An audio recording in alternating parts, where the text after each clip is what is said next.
Hi, I'm Linda, and I've been learning and teaching about defining personal boundaries for 40 or more years now. And I imagine I'm going to still be practicing my own boundaries for the rest of my life.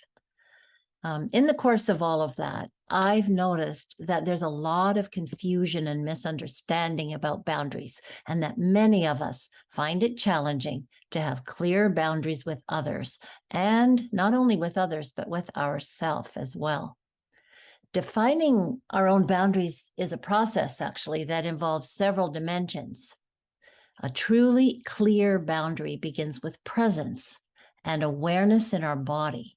So before I say any more, I invite you to take a moment right now to become present and aware of your body by taking some breath together with me.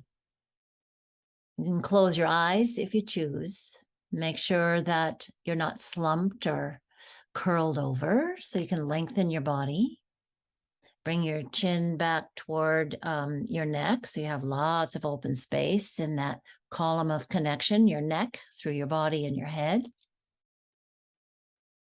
Notice your lower belly and relax any tension you feel there. Soften your belly.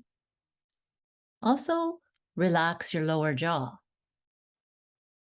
As you inhale through your nostrils, focus on noticing the temperature of the air. Exhale through your open mouth, and as you exhale, notice the temperature of the air as it crosses your tongue. Now I'll do this one more time. Notice the temperature and sensation of air as you inhale through your nostrils. And then the different temperature and sensation on your tongue as you exhale through your open mouth.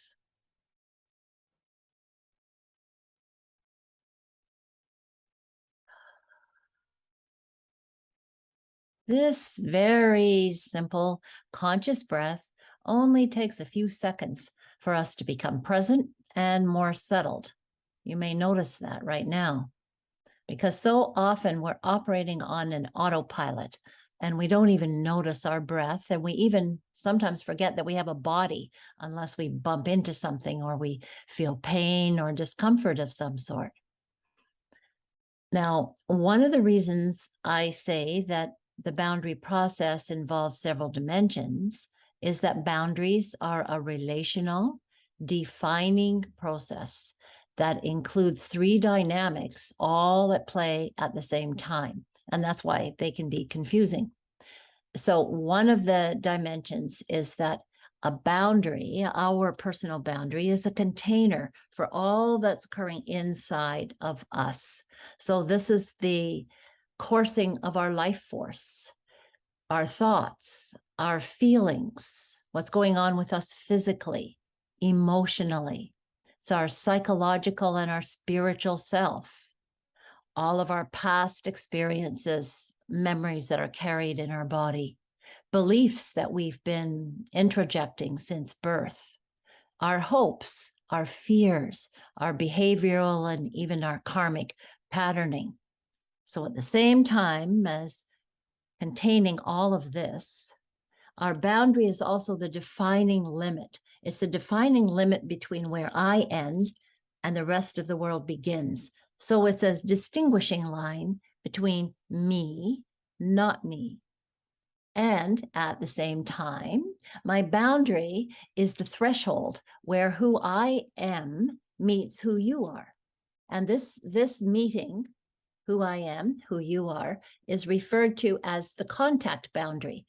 And it's at this contact boundary where we can run into a lot of difficulty and misunderstanding between each other.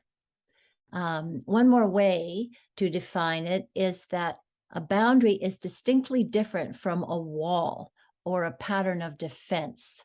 A boundary is our process of defining ourself in relation to whoever or whatever we're encountering at the time. Now, if we're defending ourselves, we're putting up a wall or a barrier or a barrier between us. If our boundaries are undeveloped or blurred, often instead of defining ourselves, we're actually defending ourselves. So boundaries are more than thoughts and rules about what we should or should not do. Boundaries are a felt experience. They're not just thoughts or strategies. Defining our boundaries is inclusive of our whole being. Personal boundary definition emerges from our integrated body-mind.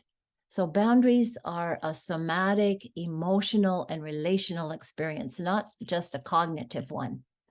When we're operating on autopilot, we forget, or else we override our body sensations, which is dismissing the enormous intelligence in our heart and in our guts. And it's now well known that there's more neural matter in the heart and in the gut than in our brain. We have heart brains, we have gut brains, we don't just have head brains. And research, many years old now, including from heart math, tells us that at least 80, or sometimes they say even 90% of our nerves carry information from our body to our brain, not from our brain to our body. So heart guts are sending far more information to our brain than our brain does to our body. I like this because this means we have heart and gut wisdom guiding us. However, only if we're open to listening, because in our complex world, it's easy to get caught up in operating on autopilot, and we dismiss and override the messages that our heart and our guts are trying to send to us. Actually, breathing itself is an autopilot function. Our body breathes for us, whether we're conscious or unconscious, whether we're asleep or whether we're awake. So going through our busy lives and interacting with others, protected behind our various roles, walls, defensive behavior patterns that we began developing early in childhood, is also an autopilot function. When we're faced with a decision to make, for example, a request that requires a yes or a no answer, the tendency is to reply on autopilot. For some of us, even if there's an internal flash of, oh no, I don't want to do that, the tendency is to quickly override it, and our autopilot says yes. How many people relate to that? And then later, we'll resent ourselves or the person who asked. There's other situations. There's one when maybe someone suggests something and we feel an internal ripple of, oh, that would be fantastic. And yet the tendency is to quickly override that. Deeply embedded rules programmed into our autopilot quickly say, no, thank you, I'm too busy. Or no, that's out of the question. And then later, we regret missing an opportunity. I don't know how many people have done that. The beginning of defining a true boundary when faced with a decision is learning to pause and take a breath before replying. The very act of being aware enough to pause, then choose to take a breath, takes us off our autopilot. Breath is an amazingly unique function that we can take off autopilot and actually consciously choose to become in charge of. So instead, when we do that, our reply, instead of coming from a pre-patterned automatic reaction, meaning our familiar walls and barriers, pausing to breathe creates space to self-reflect about what do I want or not want in this particular situation at this point in time. A boundary is always defined in the present, not from the past. It's in the present situation and what's going on within me and with me and the other person in this present circumstance. Reactions are driven by unresolved past experiences and traumas that are embedded in our body and in our primitive brain and in our nervous system. Responses are governed by our more evolved, mature brain, our conscious self that's capable of drawing on wisdom of past experience to make informed choices in the present. So consciously breathing heightens awareness of our body, our feelings, our nervous system, our thoughts, and immediately brings us into the present in order to make conscious choices. So I propose trying the short experiment right now. We'll use something really, really simple. You may already have a plan for what you'll do as soon as you stop listening to me.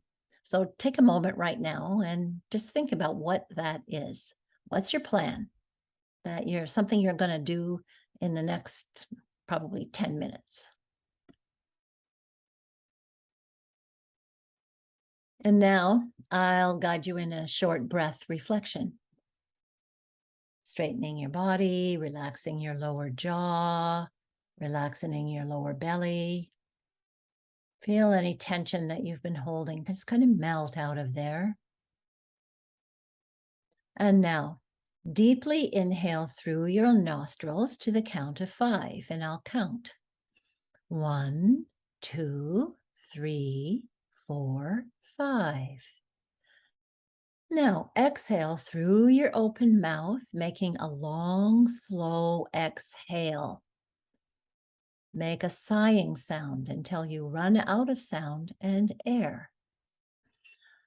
5, 6, 7, 8, 9, 10. The ideal is that you're exhaling twice as long as you inhale. So we'll do this again. Take a deep inhalation through your nostrils. 1, 2, 3, 4, 5. Exhale through your open mouth with a long, slow, sighing exhale until you run out of sound and air. 5, 6, 7, 8, 9, 10. And one more time. Deep inhalation through your nostrils. 1, 2, 3, 4, 5. Exhale through your open mouth, long, slow, sighing exhale. 5, 6, 7, 8, 9, 10. And now continue consciously breathing, closing your eyes if they're not already closed. And as you breathe, making space to allow for full awareness of your interior self.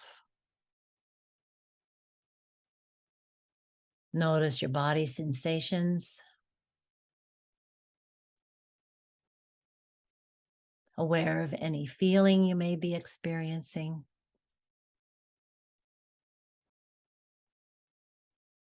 Notice what it's like to be here now. And notice if you're still consciously breathing or if you've gone back onto autopilot.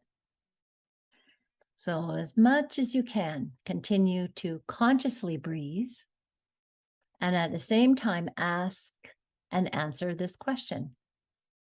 If I could do anything I truly, honestly want to do next, what would it be?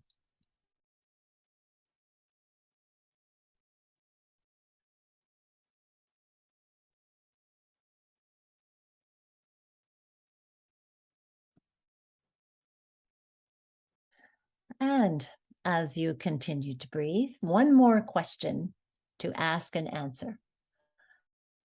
What do I truly, honestly not want to do?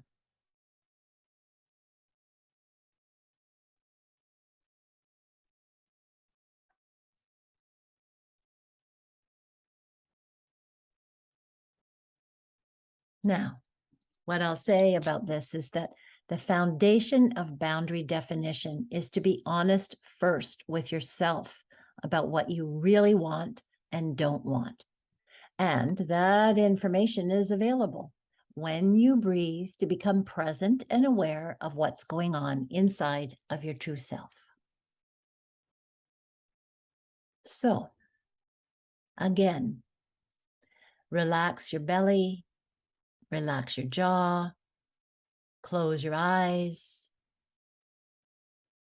continue to breathe, allowing for full awareness of your interior self.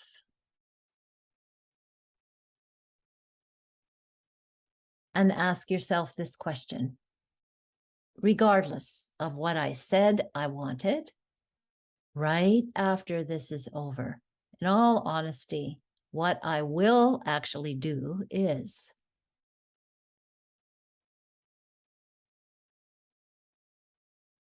And another couple of breaths just to let all of this settle in you. And you can open your eyes now or not. And the point of this is that being honest with yourself about what you want and what you don't want lays the foundation for defining your authentic boundary. Knowing that I have a choice over what I will do and won't do, regardless of what I want or don't want to do, liberates me to be honest with myself. And that self-honesty nourishes inner strength. Then once I have clarity about what I want and I don't want, I'm then prepared to take the next steps, which include expressing my boundary to those involved in such a way that I'll be understood. And there's an art to that. And then there are steps involved in following through to ensure that my boundary is regarded. So defining boundaries is an inside and then an outside job. And that's a short welcome to the world of beginning to define your boundaries, which is really a process of defining yourself. So thank you for listening.